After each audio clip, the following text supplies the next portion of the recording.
All right, so we are on day 4. It is Wednesday, so we are just a couple of days from test day. And so we really want to focus on that end in mind about language that the author is presenting to us that show that hopelessness and desperation within our story. And that's been our focus all last week and this week. And that is what's setting the mood of the text for us, okay? So the mood of the text so far has been that hopelessness, and that's where our focus needs to be. So we want to go to page 104. So we're on chapter 24. Is everybody there? Well, Stanley was half asleep as he got in line for breakfast, but the sight of Mr. Sir awakened him. The left side of Mr. Sir's face had swollen to the size of half a cantaloupe. There were 3 dark purple jagged lines running down his cheek where the warden had scratched him. The other boys in Stanley's tent had obviously seen Mr. Sir as well, but they had the good sense not to say anything.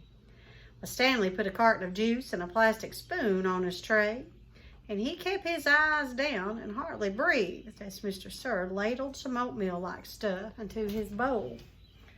He brought his tray to the table, and behind him, a boy from one of the other tents said, "Hey, what happened to your face?" There was a crash. Stanley turned to see Mr. Sir holding the boy's head against the oatmeal pot. "Is something wrong with my face?" The boy tried to speak but couldn't. Mr. Sir had him by the throat. "Does anyone see anything wrong with my face?" asked Mr. Sir as he continued to choke the boy. And nobody said anything. And Mr. Sir let the boy go. His head banged against the table as he fell to the ground. Mr. Sir stood over him and asked, "How's my face look to you now?" A gurgling sound came out of the boy's mouth, and then he managed to gasp the word, "Fine. I'm kind of handsome, don't you think?" "Yes, Mr. Sir." Well, out on the lake, the other boys asked Stanley what he knew about Mr. Sir's face. But he just shrugged and dug his hole. If he didn't talk about it, maybe it would go away. He worked as hard and as fast as he could, not trying to pace himself. He just wanted to get off the lake and away from Mr. Sir as soon as possible. Besides, he knew he'd get a break. "Whenever you're ready, just let me know," Zero had said. For the first time the water truck came by, it was driven by Mr. Pedansky. The second time, Mr. Sir was driving.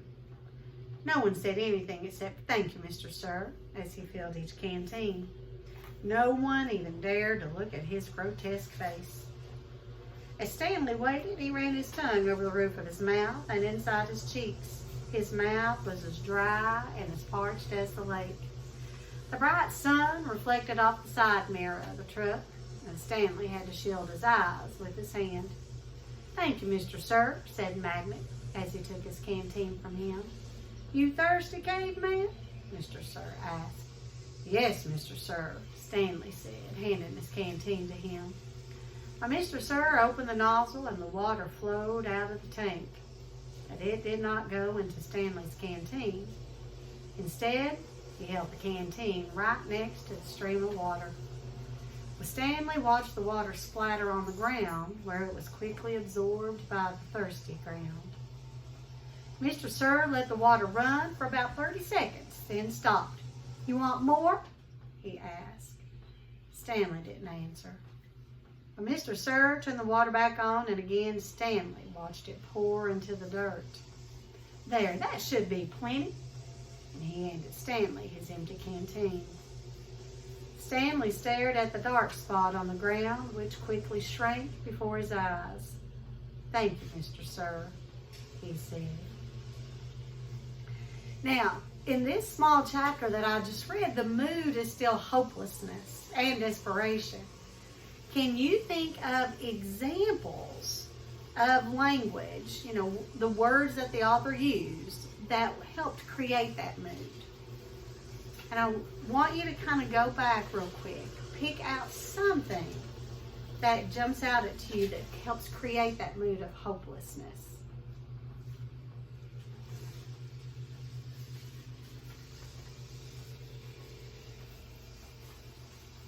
My neighbor's weed eating.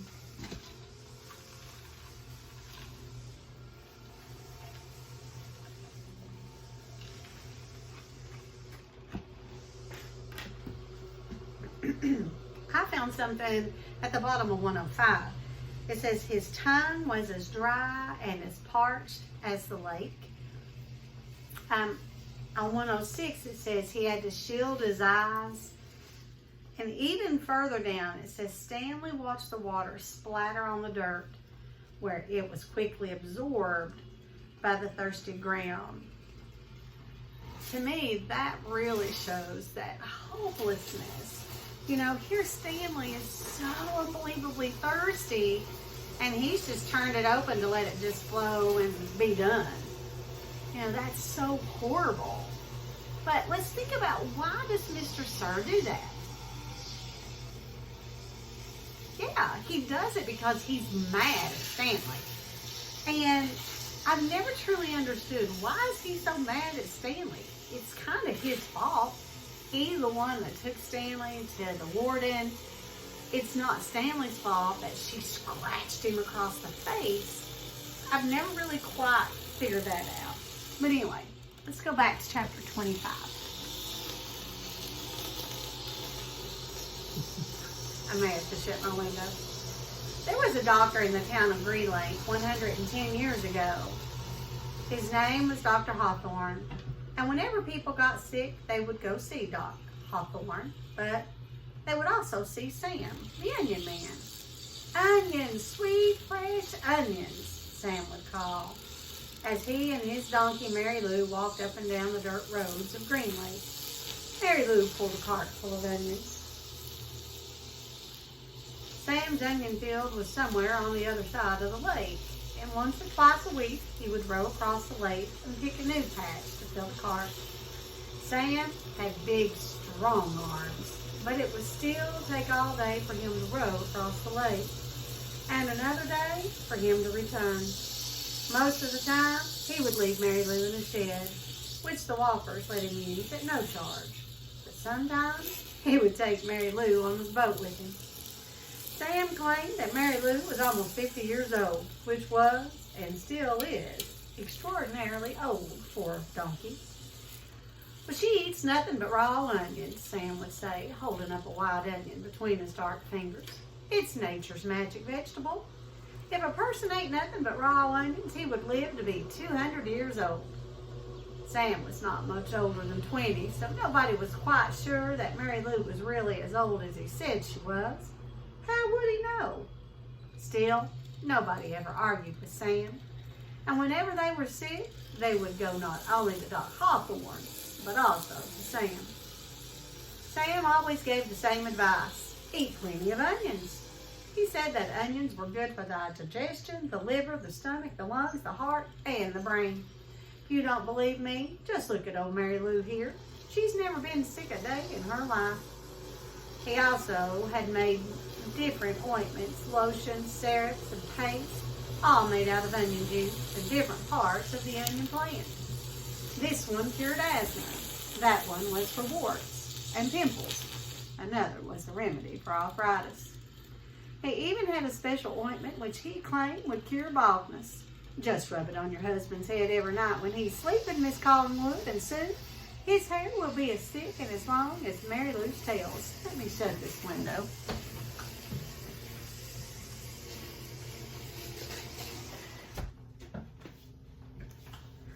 It's just too loud for even me.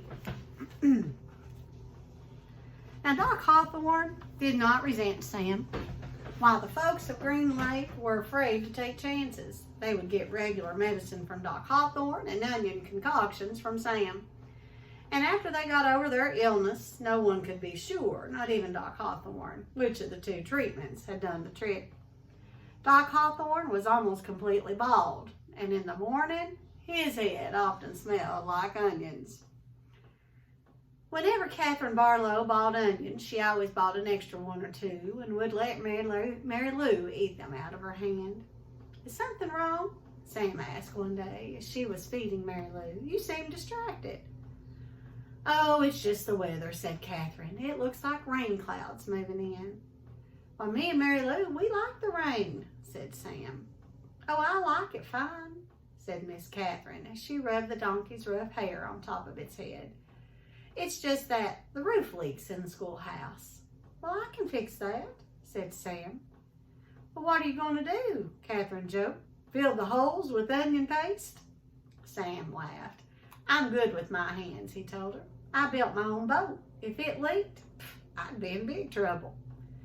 Well, Catherine couldn't help but notice his strong, firm hands, and they made a deal.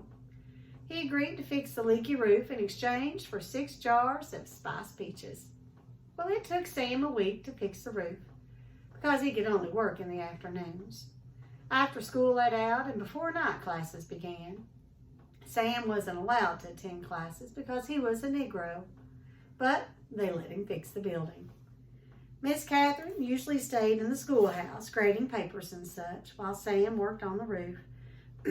She enjoyed what little conversation they were able to have, shouting up and down to each other. She was surprised by his interest in poetry. When he took a break, she would sometimes read a poem to him. On more than one occasion, she would start to read a poem by Poe or Longfellow, only to hear him finish it for her from memory. So she was sad when the roof was finished. Is something wrong? He asked. No, you did a wonderful job, she said. It's just that the windows won't open, and the children and I would enjoy a breeze now and then. Well, I can fix that, said Sam. And she gave him 2 more jars of peaches, and Sam fixed the windows. It was easier to talk to him when he was working on the windows. He told her about his secret onion field on the other side of the lake, when the onions grow all year round and the water runs uphill. When the windows were fixed, she complained that her desk wobbled. I can fix that, said Sam. The next time she saw him, she mentioned that the door doesn't hang straight, and she got to spend another afternoon with him while he fixed the door. By the end of the first semester, Onion Sam had turned the old rundown schoolhouse into a well-crafted, freshly painted jewel of a building that the whole town was proud of. People passing by would stop and admire it. That's our schoolhouse. It shows how much we value education here in Green Lake. The only person who wasn't happy with it was Miss Catherine. She'd run out of things needed to be fixed. She sat at her desk one afternoon listening to the pitter-patter of the rain on the roof, and no water leaked into the classroom except for the few drops that came from her eyes.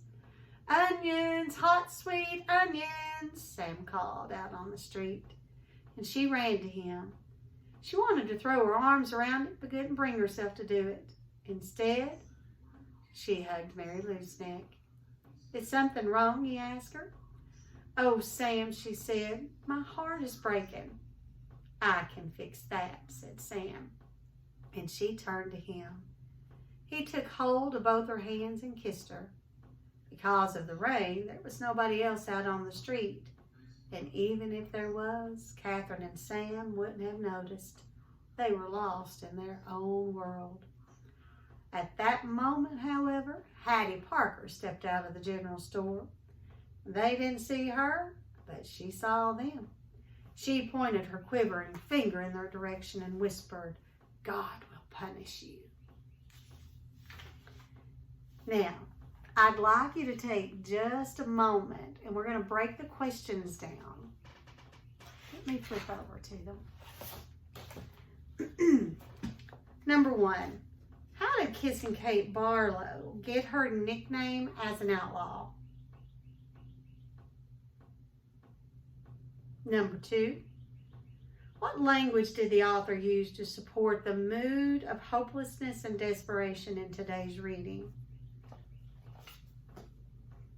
So when it says language, they're wanting you to talk about what phrases or words did the author use.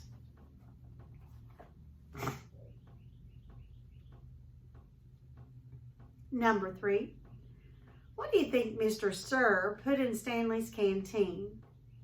Do you think it's smart of Stanley to dump it out?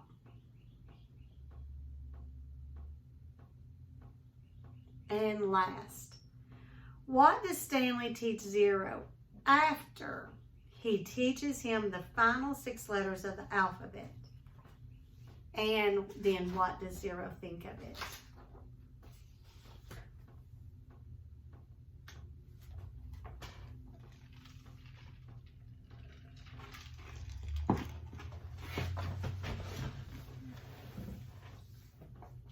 All right, are we ready? Chapter 26. Your evidence today is going to come from pages 112 to 119. Well, there was no telephone, but word spread quickly through the small town. And by the end of the day, everyone in Green Lake had heard that the school teacher had kissed the onion picker. Not one child showed up for school the next morning, and Miss Catherine sat alone in the classroom and wondered if she had lost track of the day of the week. Perhaps it was Saturday. It wouldn't have surprised her. Her brain and heart had been spinning ever since Sam kissed her. And she heard a noise outside the door, and then suddenly a mob of men and women came storming into the school building. They were led by Trout Walker. "There she is," Trout shouted, "the devil woman." The mob was turning over desks and ripping down bulletin boards. "She's been poisoning your children's brain with books," Trout declared. And they began piling all the books in the center of the room. "Think about what you're doing," cried Miss Catherine. And someone made a grab for her, tearing her dress. But she managed to get out of the building, and she ran to the sheriff's office. The sheriff had his feet up on his desk and was drinking from a bottle of whiskey. "Morning, Miss Catherine," he said. "They're destroying the schoolhouse," she said, gasping for breath. "They'll burn it to the ground if someone doesn't stop them." "Just calm your pretty self down a second," the sheriff said in a slow drawl, "and tell me what you're talking about." He got up from his desk and walked over to her. "Trout Walker has." "Now don't go saying anything bad about Charles Walker," said the sheriff. "We don't have much time," urged Catherine. "You've got to stop them." "You're sure pretty," said the sheriff. And Miss Catherine stared at him in horror. "Kiss me," said the sheriff. She slapped him across the face, and he laughed. "You kissed the onion picker. Why won't you kiss me?" Well, she tried to slap him again, but he caught her by the hand, and she tried to wiggle free. "You're drunk," she yelled. "I always get drunk before a hanging." "A hanging? Who?" "It's against the law for a Negro to kiss a white woman." "Well, then you'll have to hang me too," said Catherine, "because I kissed him back." "Well, it isn't against the law for you to kiss him," the sheriff explained. "Just for him to kiss you." "We're all equal under the eyes of God," she declared. And the sheriff laughed. "Then if Sam and I are equal, why won't you kiss me?" He laughed again. "I'll make you a deal. One sweet kiss, and I won't hang your boyfriend. I'll just run him out of town." Miss Catherine jerked her hand free. As she hurried to the door, she heard the sheriff say, "The law will punish Sam, and God will punish you." She stepped back into the street and saw smoke rising from the schoolhouse. And she ran down to the lakefront where Sam was hitching Mary Lou to the onion cart.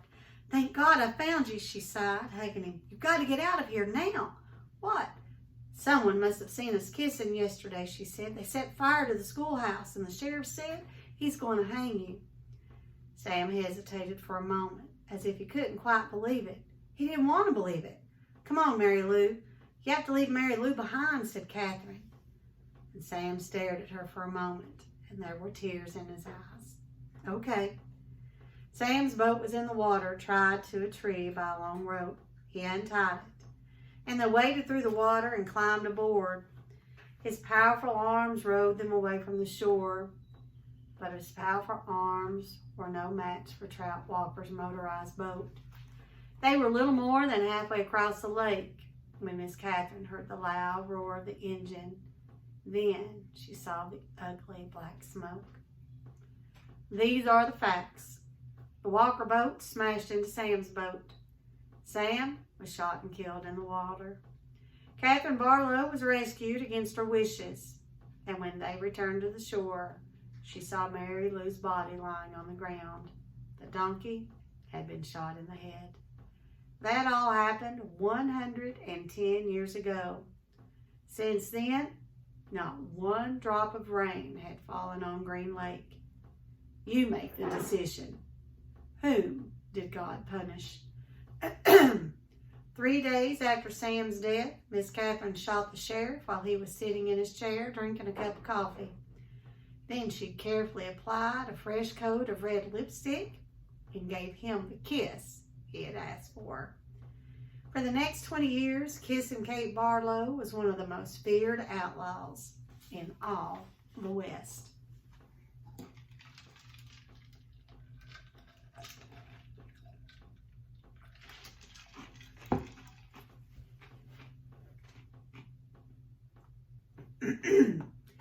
Chapter 27. Well, Stanley dug a shovel into the ground. His hole was about 3.5 feet deep in the center. He grunted as he pried up some dirt and then flung it off to the side. The sun was almost directly overhead. He glanced at his canteen lying beside his hole. He knew it was half full, but he didn't take a drink just yet. He had to drink sparingly because he didn't know who would be driving the water truck the next time it came. 3 days had passed since the warden had scratched Mr. Sir, and every time Mr. Sir delivered water, he poured Stanley straight into the ground. Fortunately, Mr. Pedansky delivered the water more often than Mr. Sir. Mr. Pedansky was obviously aware of what Mr. Sir was doing because he always gave Stanley a little extra. He'd fill Stanley's canteen and let Stanley take a long drink, then top it off for him. It helped, too, that Zero was digging some of Stanley's hole for him. Although, as Stanley had expected, the other boys didn't like to see Stanley sitting around while they were working.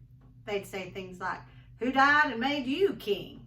Or, "It must be nice to have your own personal slave." When he tried pointing out that he was the one who took the blame for the sunflower seeds, the other boys said it was his fault because he was the one who spilled them. "I risked my life for those seeds," Magnet had said, "and all I got was one lousy handful." Well, Stanley had also tried to explain that he needed to save his energy so he could teach Zero how to read. But the other boys just mocked him. "Same old story, ain't it, Armpit?" X-Ray had said. "The white boy sits around while the black boy does all the work. Ain't that right, Caveman?" "No, that's not right," Stanley replied. "No, it ain't," X-Ray agreed. "It ain't right at all." So Stanley dug out another shovelful of dirt. He knew X-Ray wouldn't have been talking like that if he was the one teaching Zero to read. Then X-Ray would be talking about how important it was that he got his rest, right? So he could be a better teacher, right? And that was true. He did need to save his strength so he could be a better teacher, although Zero was a quick learner. Sometimes, in fact, Stanley hoped the warden was watching them with her secret cameras and microphones, so she'd know that Zero wasn't as stupid as everyone thought. Well, from across the lake, he could see the approaching dust cloud, and he took a drink from his canteen and then waited to see who was driving the truck. Well, the swelling on Mr. Sir's face had gone down, but it was still a little puffy. There had been 3 scratch marks down his cheeks. 2 of the marks had faded, but the middle scratch mark had been the deepest because it still remained. It was a jagged purple line running from below his eye to below his mouth, like a tattoo of a scar. Stanley waited in line and then handed him his canteen. Mr. Sir held it up to his ear and shook it. He smiled at the swishing sound. Stanley hoped he wouldn't dump it out. To his surprise, Mr. Sir held the canteen under the stream of water and filled it. "Wait here," he said. Well, still holding Stanley's canteen, Mr. Sir walked past him and then went around the side of the truck and into the cab, where he couldn't be seen. "What's he doing in there?" asked Zero. "I wish I knew," said Stanley. Well, a short while later, Mr. Sir came out of the truck and handed Stanley his canteen. It was still full. "Thank you, Mr. Sir." Mr. Sir smiled at him. "What are you waiting for?" he asked. "Drink up." And he popped some sunflower seeds into his mouth. and chewed and spit out the seeds or shells. Stanley was afraid to drink it. He hated to think what kind of vile substance Mr. Sir might have put in it. Well, he brought the canteen back to his hole, and for a long time, he left it beside his hole as he continued to dig. Then, when he was so thirsty that he could hardly stand it anymore, he unscrewed the cap, turned the canteen over, and poured it all out into the dirt.